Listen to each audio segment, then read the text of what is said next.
Bonsoir à tous, bienvenue dans ce 20h. Voici les principales manchettes de ce journal. Naufrage du navire Esther Miracle, une chaîne de solidarité s'organise autour de familles douloureusement éprouvées au port Molle de Libreville. Comment rendre les mathématiques accessibles au plus grand nombre? C'est la question au cœur de cette semaine consacrée à cette discipline scientifique tant redoutée. Et puis au Mozambique, le cyclone Freddy balaie de nouveau le pays. Sur son passage, 4 victimes et d'importants dégâts matériels. Vous verrez tout cela dans ce journal avec Sidel Animan. Le naufrage du navire Esther Miracle, toujours d'actualité au Gabon. Une chaîne de solidarité s'est créée en soutien aux familles des victimes. Une initiative du peuple gabonais et des ressortissants des pays amis. Alexandre Mbamdo nous en dit plus.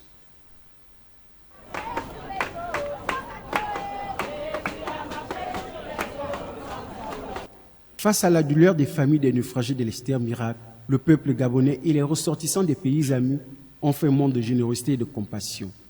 Soutien moral, logistique, voire financier, tous les ingrédients sont réunis pour apaiser la douleur des familles meurtries. Je suis vraiment ému et très content de voir cet élan de solidarité. Vraiment, les Gabonais se sont levés en un seul homme et ils ont apporté des vivres. En fait, c'est vraiment...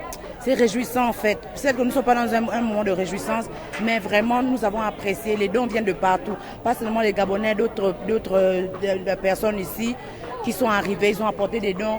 Même comme vous le constatez, vraiment c'était un élan de solidarité afin d'apaiser les cœurs des familles qui sont lui. Je suis réellement convaincue qu'au Gabon, nous nous aimons. Parce que face à cette douleur, vraiment beaucoup de personnes s'immobilisent afin de pouvoir nous réconforter. Et vraiment, ça me fait vraiment chaud au cœur. Des hommes et des femmes qui ne se connaissaient pas avant ce triste événement sont devenus presque membres d'une même famille. Une réalité qui n'a pas laissé insensible plus d'un. Nous tous ici, nous avons perdu un parent dans ce bateau. Donc nous avons fait un collectif de soutien entre nous-mêmes. Il faut dire que depuis le naufrage de l'Esther Miracle, plusieurs initiatives sont menées.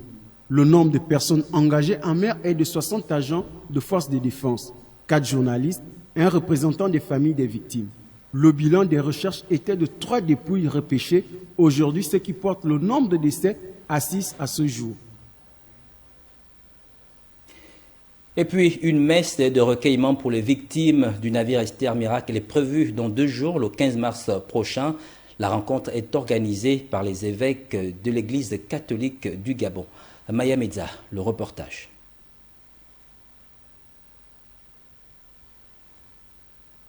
À travers un communiqué adressé aux prêtres, diacres, religieuses, religieux, personnes consacrées, laïcs, hommes et femmes de bonne volonté, les évêques du Gabon ont annoncé le 11 mars 2023 la célébration d'une messe dédiée aux victimes du naufrage du navire l'Esther Miracle de la compagnie Royal Coast. Nous demandons au curé d'organiser des messes en suffrage pour toutes les personnes trépassées lors de ce naufrage, le mercredi 15 mars 2023 à 17h, dans toutes les paroisses de nos diocèses, et invitons tout le peuple de Dieu à y participer activement. L'Église catholique du Gabon confie à la miséricorde de Dieu tous ceux qui ont perdu la vie et adresse ses sincères condoléances à leurs familles. Nous rendons grâce à Dieu pour tous les survivants de ce naufrage et demandons au Seigneur d'être lui-même leur force et leur courage. Depuis le naufrage survenu dans la nuit du 8 au 9 mars 2023, de l'Esther Miracle, le gouvernement multiplie les initiatives pour, dans un premier temps, répondre à l'urgence qui est de retrouver ceux et celles qui manquent encore à l'appel et, dans un second temps, identifier les solutions capables de prévenir ce genre de drame. Nous poursuivons cette édition d'information toujours dans le même registre concernant les opérations de secours. Elles se poursuivent avec l'espoir de retrouver les derniers rescapés. Le bilan provisoire fait état de 6 morts et une trentaine de disparus. Presse présidentielle. Dimanche 12 mars 2023, comme chaque jour depuis l'accident maritime du navire Esther Miracle, les équipes de recherche sont à pied d'œuvre dans l'espoir de retrouver d'éventuels survivants. Ici au large des côtes gabonaises, autour de la zone de naufrage circonscrite, les opérations aériennes mais aussi maritimes sont conjointes. Les survols s'enchaînent nuit et jour depuis le début des opérations. Depuis le naufrage, l'aviation légère des armées enchaîne quotidiennement les opérations de recherche dans le but de retrouver les disparus. Ces recherches se poursuivent malgré l'immensité de la zone d'opération. Parti de Libreville dans la nuit du 8 au 9 mars dernier, c'est ici, dans cette zone, que le navire à destination de Port-Gentil, dans la capitale économique, a fait naufrage. À son bord, plus d'une centaine de passagers et plusieurs tonnes de vivres et de matériel. Si l'accident maritime a fait plus d'une trentaine de disparus, selon les chiffres officiels, les recherches menées aujourd'hui encore, comme on le voit, s'activent. Arrivé sur le quai de débarquement des naufragés de cette catastrophe aux premières heures du drame, le président de la République, Ali Bongo Ondimba, a donné des instructions fermes afin que toutes les mesures soient prises pour la bonne conduite des opérations de recherche et de secours. Le statut de ces personnes introuvables est celui de disparus, mais que dit la loi à propos de leur statut actuel après plusieurs jours de recherche? Des éléments de réponse dans ce reportage signé Estelle Amvan. Utilisé depuis le naufrage du navire Esther Miracle de la Compagnie Royal Coast au large des côtes gabonaises, le terme disparu, dérivé de disparition, est une expression qui a tout son sens en droit. Alors la disparition en droit, c'est lorsqu'une personne a cessé, lorsqu'une personne était confrontée à un risque qui était de nature à mettre sa vie en péril et que le corps de cette personne n'est pas retrouvé depuis un certain temps. Contrairement à l'absence qui laisse une présomption de 2 ans et un délai de 10 ans pour déclarer le décès de l'absent, le Code civil ne donne aucun délai pour la déclaration de décès du disparu au regard des circonstances auxquelles le sujet a été confronté, mettant sa vie en péril. Mais lorsqu'on dit que quelqu'un était dans un avion qui a fait un crash, ou dans un navire qui a fait naufrage, ou bien qui était dans un bâtiment au 8e ou au 10e étage qui s'est écroulé, le législateur estime que ce sont des circonstances qui sont de nature à mettre en péril la vie de la personne. La procédure peut-elle être engagée alors que les autorités n'ont pas encore officiellement interrompu les recherches? L'ouverture de la succession est enfermée dans les délais. Et pour ne pas être confronté à une question de délai, le mieux serait pour ces familles d'ouvrir la succession, d'aller auprès des juridictions judiciaires pour faire constater la disparition et demander au tribunal de délivrer les jugements déclaratifs de décès à ces différentes personnes qui vont leur permettre d'établir les actes d'état civil de décès. Le juriste précise que le tribunal ne peut pas s'autosaisir. Il revient aux familles d'organiser les questions successorales propres à leur famille et initier toutes les démarches y relatives auprès des tribunaux. Parlons de toute autre chose à présent, la célébration de la journée du Commonwealth. C'est aujourd'hui. Le Gabon a adhéré à cette organisation le 25 juin 2022. Pour cette première édition, des caravanes de sensibilisation ont été organisées dans plusieurs établissements de la capitale gabonaise. Jessica Andjoua nous fait le point. En ce jour de célébration, au lycée Bessieux, les élèves ont pris d'assaut la salle polyvalente, un geste qui témoigne de l'intérêt qu'ils accordent à l'adhésion du Gabon au Commonwealth. Nous sommes reconnaissants à son Excellence Ali Bongo Ondimba, qui par sa grande vision a permis à son pays bien-aimé d'être membre et partie intégrante du Commonwealth. Nous, jeunes Gabonais, sommes donc appelés à nous impliquer pleinement dans ce projet qui reste un avantage en s'ouvrant sur le monde.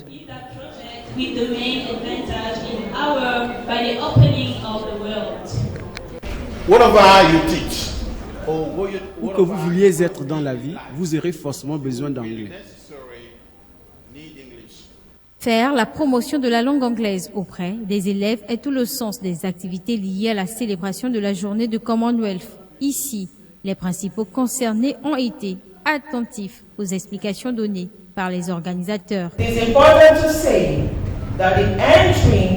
Il est important de dire que l'entrée dans le Commonwealth est une énorme opportunité pour un jeune étudiant d'améliorer sa connaissance de l'anglais et cela les aidera à devenir de grands hommes et femmes à l'avenir. Faire passer votre caravane par notre établissement ce jour, premier anniversaire de l'adhésion de notre pays au Commonwealth, depuis son entrée le 25 juin 2022 est pour nous, les deux Césars, un grand honneur. Tout un symbole, une reconnaissance de la contribution de notre établissement dans l'éducation de la jeunesse en général et de la jeunesse gabonaise en particulier. La journée du Commonwealth célébrée la deuxième semaine du mois de mars peut ainsi renforcer les liens d'amitié et de collaboration entre les 56 pays membres.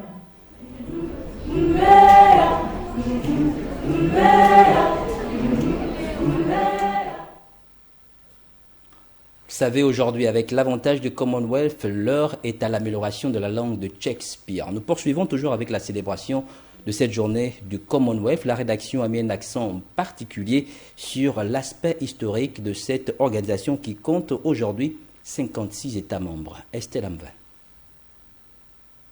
Commonwealth Day. La journée du Commonwealth est une célébration annuelle du Commonwealth ayant lieu le second mardi de mars. En 1958, elle succède à l'Empire Day fêté au Royaume-Uni à partir de 1902 et qui avait vocation à célébrer l'Empire colonial britannique. Elle était fêtée le 24 mai, date de l'anniversaire de la reine Victoria décédée l'année précédente. Comme chaque deuxième mardi de mars, depuis 1977, la journée est marquée par un service multiculturel et multiconfessionnel organisé à l'abbaye de Westminster, qui met en vedette une procession de jeunes porte-drapeaux représentant chacune des 56 nations du Commonwealth, ainsi qu'une cérémonie de dépôt de gerbes à la Commonwealth Memorial Gate et un événement de levée de drapeau pour le drapeau du Commonwealth pour la paix. Ce 13 mars 2023 marque la première journée du Commonwealth présidée par Charles III en tant que roi et chef du Commonwealth. Cette journée marque également le 10e anniversaire de la signature de la charte du Commonwealth qui énonce les valeurs et les principes qui unissent les 56 pays du Commonwealth représentant plus de 2,5 milliards de personnes, soit près d'un tiers de l'humanité. Le Commonwealth a été créé au milieu du XXe siècle pendant le processus de décolonisation.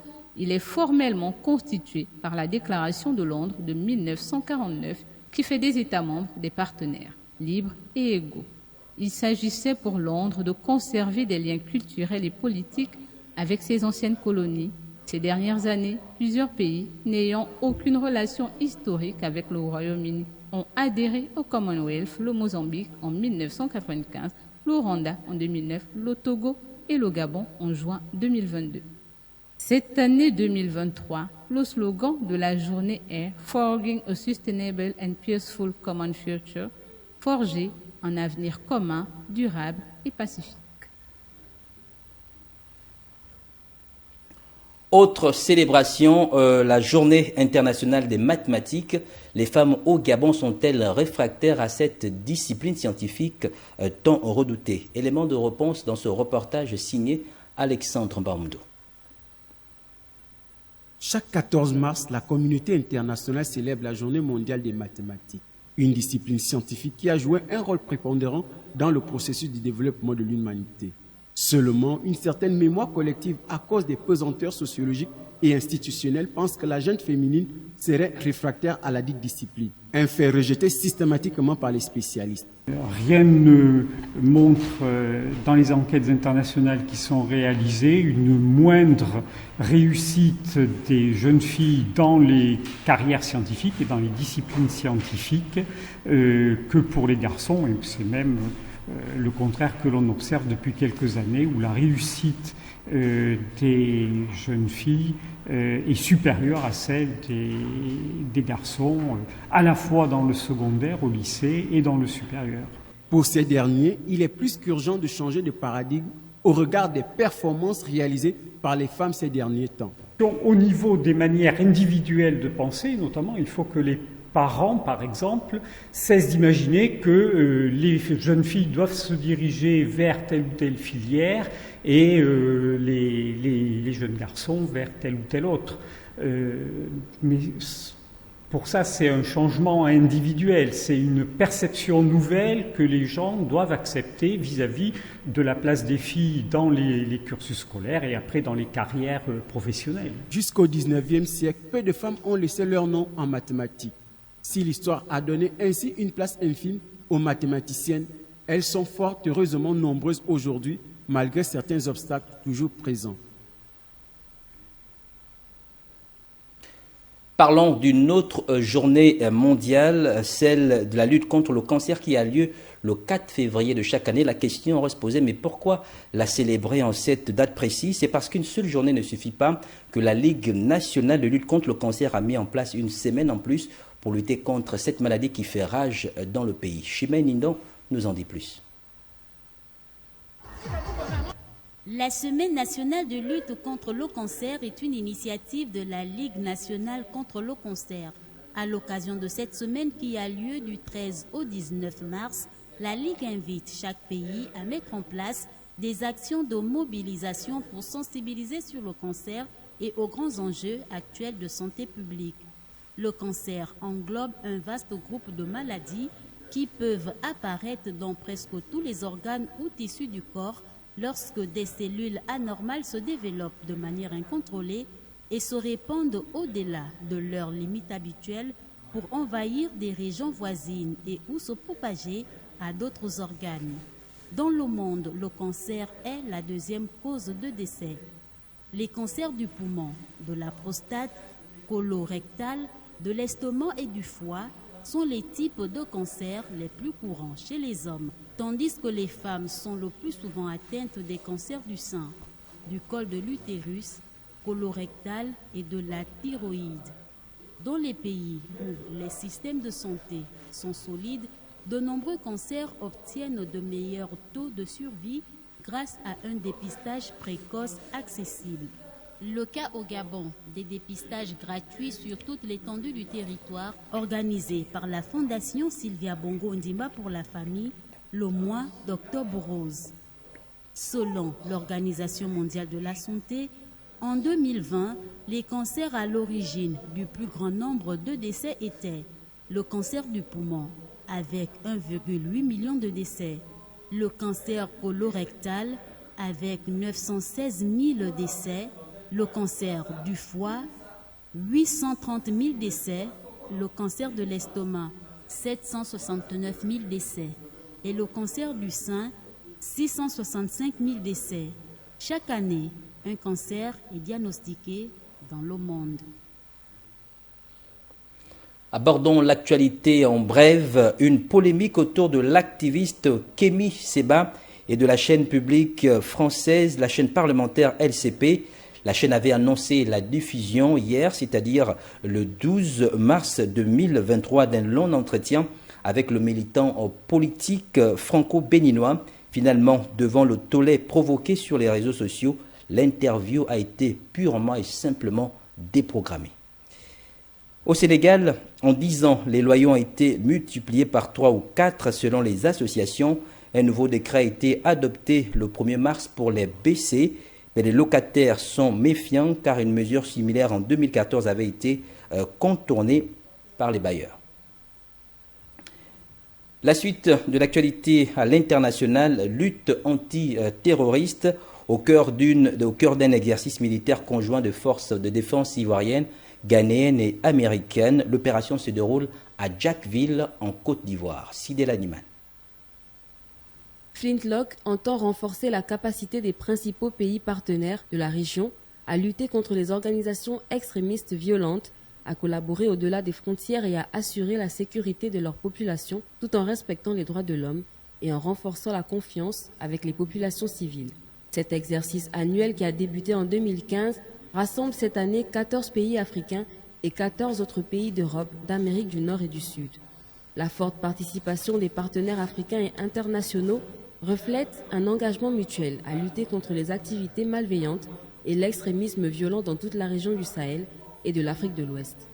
L'opération aura un quartier général multinational conjoint à Accra avec 4 bases situées près d'Abidjan en Côte d'Ivoire. L'année dernière, la Côte d'Ivoire a accueilli Flintlock 2022 avec plus de 400 participants de 10 nations. Cette expérience permet aux nations participantes de partager leur expertise, leurs connaissances et leurs meilleures pratiques pour renforcer la paix et la sécurité dans le Sahel. Depuis les années 2000, les pays du Sahel sont confrontés à une insurrection djihadiste. Au cours des dernières années, le Mali et le Burkina Faso ont fait face à des attaques terroristes répétées et souvent meurtrières. Ces attaques ont provoqué la mort de centaines de milliers de personnes et le déplacement de millions d'autres. Au Mozambique, le cyclone Freddy de retour. Il s'est abattu dans le pays dans la nuit du samedi 11 au dimanche 12 mars 2023. Au moins 4 personnes sont mortes dans la province du Zambézie. Sidel Animal. Le cyclone Freddy avait déjà fait 10 morts dans ce pays d'Afrique australe lors de son premier passage fin février et 17 au total à Madagascar où il a également frappé 2 fois, décrivant une trajectoire en boucle rarement recensée par les météorologues. Un décès a été signalé, une personne âgée victime de l'effondrement de sa maison samedi. Plus de 70 personnes ont été déplacées dans la province de Zambézie, ouverte sur le canal du Mozambique, où le cyclone a atterri avec des vents moyens à 150 km/h. Il ne s'agit que de premières informations, a souligné le chef de district, M. Tameliwa, les autorités ayant des difficultés à faire un état des lieux exhaustif à cause des télécommunications coupées par les intempéries. Plus de 100 000 usagers sont privés de courant, selon la compagnie publique d'électricité. Une école de la région a été complètement détruite. Selon les ONG sur place, le cyclone a causé de graves destructions et endommagé de nombreuses maisons, notamment dans la région de Quelimane. Freddy devrait quitter le Mozambique au cours de la semaine et s'affaiblir selon les prévisions. Il est déjà redescendu au stade de tempête tropicale. Il provoque toutefois des vagues allant jusqu'à 8 mètres et de fortes pluies, selon l'Institut national de météorologie du Mozambique. Le phénomène atypique est en passe d'être classé le cyclone le plus long jamais enregistré. Freddy, qui s'est formé au large de l'Australie, atteignant le stade de tempête le 6 février, sévit dans l'océan Indien depuis 34 jours. En sport, on parle de boxe. Le boxeur camerounais Carlos Takam s'est imposé au point face à Tony Yoka, boxeur français de poids lourd. Il s'est imposé samedi soir au Zénith de Paris. Le résumé de cette rencontre avec Herman Malaga Moussavou. La marche était encore trop haute pour Tony Yoka qui a été battu au point par Carlos Takam samedi soir au Zénith de Paris, subissant une deuxième défaite consécutive après son revers contre Martin Bacol. Il y a 10 mois. Déçu, c'est pas une histoire de regret, je suis très déçu cette fois-ci. Parce que comparé à l'année dernière où j'avais pas fait un bon camp d'entraînement, là cette année ça s'est plutôt bien passé. On a beaucoup travaillé. Mais voilà, Carlos a aussi beaucoup travaillé et il a été le plus fort ce soir. Malgré cette bonne préparation, Yoka n'a pas pu prendre le dessus sur son adversaire. Il a perdu sur une décision partagée des juges, au terme de 10 rounds, très serrés. 4-26, 4-24, 4-26, 4-24 et puis 4-24, 4-26. Takam apprécie le combat du jeune boxeur français. Je me suis vraiment bien préparé pour ce combat, plus que le combat de Joshua, parce que je savais que Tony c'est un jeune boxeur prodigieux et il est là. Franchement, lui, il était déterminé à me battre, à mettre mon nom dans son record. Je savais très bien, je savais à qui j'avais à me frotter et je n'ai pas été déçu. Il a vraiment fait son job. C'est un bon boxeur. Le champion olympique 2016 à 30 ans compte désormais 11 victoires pour 2 défaites et voit la suite de sa carrière professionnelle sérieusement compromise. Football, coupe éliminatoire de la Coupe d'Afrique des Nations de moins de 23 ans. Saturnin Ibela, sélectionneur national, a dévoilé la liste de joueurs convoqués. C'était ce week-end dans le cadre de la rencontre qui aura lieu le 25 et le 27 mars prochain. Plus de précisions avec Jeremy Goma. Le siège de la Fédération gabonaise de football a été l'endroit où s'est tenue la conférence de presse du sélectionneur national des U23, Saturnin Ibela, samedi dernier. Cette conférence qui avait pour objectif la présentation de la liste des 23 joueurs qui affronteront le Cameroun les 25 et 28 mars prochains. Une liste de 23 joueurs, dont 7 sur la liste d'attente pour les éliminatoires de la Coupe d'Afrique des Nations de cette catégorie qui se déroulera au Maroc en juin prochain. La liste de Saturnin Ibela, aussi avec ses 23 joueurs à appeler. Donc 10 joueurs évoluant dans l'Hexagone, donc en France et un peu partout en Europe, et 10 joueurs du championnat national. Il faut dire que c'est quasiment les mêmes joueurs qui ont remporté les doubles confrontations face déjà à Madagascar. Et aujourd'hui, Saturnin n'a fait que conduire les mêmes. Bien qu'ayant perdu en amical il y a quelques semaines du côté de l'Égypte face au Pharaon. Comme on dit, on juge le maçon au pied du mur, donc il faudra attendre la confrontation contre le Cameroun pour voir si les choix d'Ibela étaient justes ou pas. Mais je pense que le coach a fait les choix qu'il fallait. Il a choisi les éléments du championnat national qu'il trouve meilleurs, qu'il trouve performants. Il les a ajoutés à une liste des expatriés qui viendront apporter leur rigueur tactique, leur savoir et leur expérience acquise au plus haut niveau. Une liste composée de 10 joueurs expatriés et 13 joueurs évoluant dans le championnat national. Saturnin Ibela compte bien assurer la qualification afin de se rendre au Maroc. Mais cela ne passera inéluctablement que par une bonne prestation des U23 le 25 à Franceville. C'est au pied du mur que l'on reconnaîtra la dextérité de Saturnin Ibela lors de cette double confrontation le 25 et 28 mars prochain. Ainsi se referme ce journal. Merci de nous avoir regardés. Je vous retrouve demain lorsqu'il sera 20h. Bonne suite de programmes sur TV+. Prenez soin de vous. Au revoir.